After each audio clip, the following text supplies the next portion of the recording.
Michael Baldwin, ABC 6 News, your non-stop news source.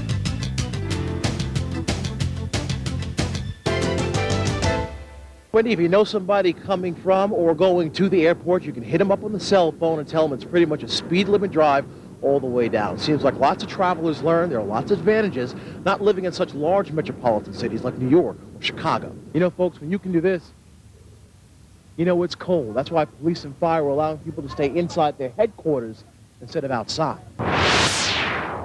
ABC 6 News reporter Michael Baldwin joins us now live from North Attleboro with the story. Michael. Wendy, the last person to die from an amusement park ride in the state of Massachusetts was in 1988. State inspectors tell us only about 1 to 2 people have to be hospitalized each year, and they say the best way for you to stay safe is to keep your eyes open. We have the latest on this story, due at 11. As carnivals move from place to place, inspectors say they can't always get to each and every individual ride. So they say the best thing for parents to do is to check the rides themselves. You know, Michael Young says feeding pigeons would be A-okay if they were a little more like us, and they knew when to use the can. Many police officers say they're purely pulling over people who violate traffic laws. They say put yourself in their shoes. As cars are traveling 65 to 75 miles an hour, can you tell who's black and who's white? Whether it's train tracks or power lines, police tell us that ATV drivers love to follow the path, even if it means crossing the highways like Route 140 and heading straight into danger. The Worcester Fire Department was quickly able to get the blaze under control. They say they believe it started up on the 5th floor in a utility shaft. So how were the cops able to catch up with the alleged pedophile? A tip came from one of the alleged victims who says she was violated in this condo. As we've mentioned, the cops say a drug was used, but at this point, they don't know which one. John is one of the few neighbors that are speaking out about the noise within the church. Many people are afraid to talk out because they say they don't want to be portrayed as anti-God, which many people here say they definitely are not. Hundreds came to New Bedford tonight, all looking to be part of a new movie that's going to be filmed right here in town. Could he be the one? Could she be the one?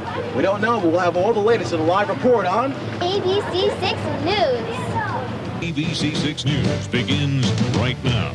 Hello everyone, I'm Michael Baldwin. Tonight, a local rape victim breaks her silence. The woman tells her story about the man New Bedford police say is going around pretending to be an undercover cop.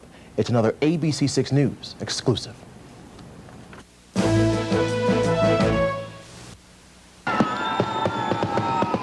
On the 4th of July, many of us were celebrating America's birthday, while in New Bedford, a 24-year-old woman was being raped. I have nightmares because he screwed everything up in my head. Police say this man, Kevin Austin, is the one who raped her. The victim says he entered her apartment pretending to be an undercover police officer. He then lifted his shirt up. He had what appeared to be a wire taped on his chest, had a badge. And I looked at it, and it looked real to me, and I believed him. At the time, one of Sara Jade's roommates was a drug dealer, so Austin told her he knew what was going on. So Sara Jade would leave with the phony cop with the fear of going to jail if she didn't cooperate. He would take her not too far from her home to this 3rd-floor apartment where he would continue the lie. Wait until you hear what she saw inside. So he had 2 chairs in the living room, nothing on the walls, no furniture, no clothes, no nothing in the house, nothing. There was a video camera facing out the window, a pair of binoculars, a bunch of bags marked evidence. Next, the nightmare would begin. He grabbed me, and I knew what he was gonna do. I could see it in his face. She says she begged Austin to wear a condom, and surprisingly, he did. After she says he raped her, he added insult to injury. He grabbed like a big thing of beer and he dumped it all over me. And I asked him, why are you doing this to me? What did I do to you? And he said, I'm cleaning up the trash in your trash. Eventually, Sara says Austin let her go as long as she swore never to tell anyone, and it worked because it was her friend who called police.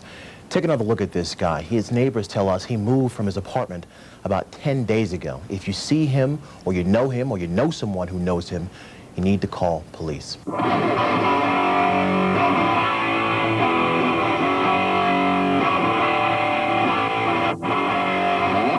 So maybe Ozzy Osbourne's family isn't the most dysfunctional family in America after all. Besides, he made me pick up an old friend.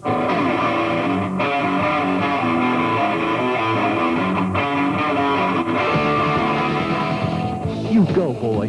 Michael Baldwin, ABC 6 News. Now, wait a second. He's been holding out on us.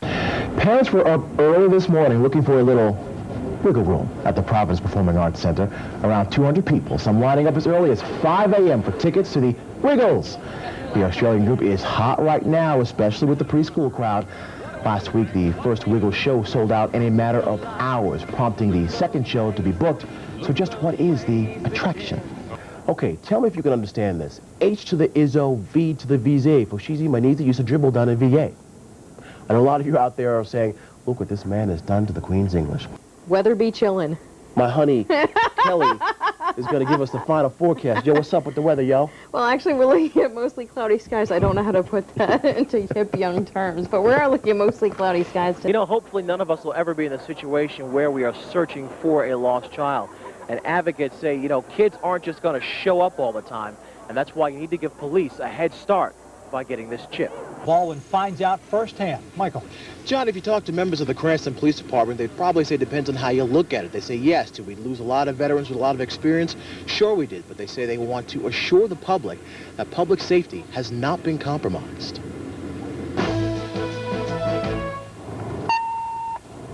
C. Give the radio to that card. It's almost all dead. It's a typical night here in Cranston. Officers responding to a break-in. Guns drawn, not knowing who's inside the house.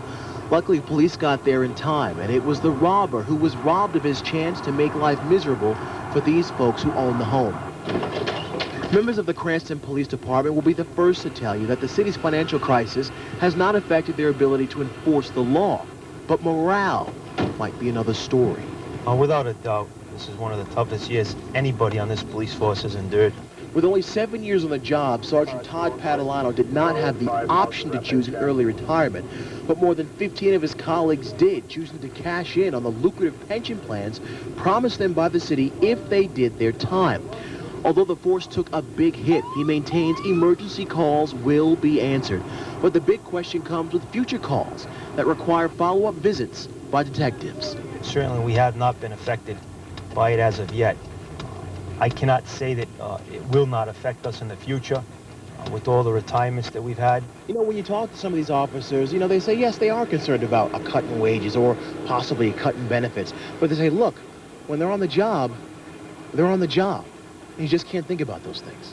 When people call us, it's usually, no matter how small or how big, whatever the circumstances, to them it's the most important issue at the current time.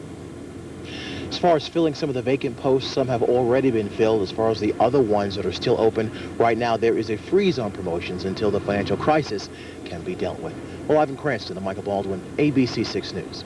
The search is over tonight for a stolen 7-foot wiener. The hot dog mascot that vanished over the summer just turned up. ABC 6 reporter Michael Baldwin has the developments. You see this guy? His name is Hot Dog Boy, and he was recently returned after being kidnapped over the summer from the roof of Spike's Junkyard Dogs in Warwick. How someone got on the roof and got their hands around it is a mystery, considering it's 7 feet tall and weighs nearly 100 pounds. How'd they steal your wiener? I really don't know. I guess they had a really big ladder, maybe. I don't know. Turns out a priest found Mark's wiener at the Pilgrim Lutheran Church about 2 weeks ago. But the first to spot Hot Dog Boy not at home was Mark's girlfriend. She was crushed. She was devastated. She loved her wiener, so. She was crying? Yeah, she was crying. She was very upset. Mark says the rumor is some college kids stole Hot Dog Boy and kept him in their dorm room. Mark assures us he will never lose his wiener again. This time, he's going to keep it under wraps. I'd rather not release that at this time. You don't want to tell us how you're going to protect your wiener? No, that's a secret. The priest who found Hot Dog Boy was out of town for the Christmas holiday, but we understand he was given the full reward that was offered if someone found it, and that's a week's worth of free hot dogs. Live in the newsroom, Michael Baldwin, ABC 6 News.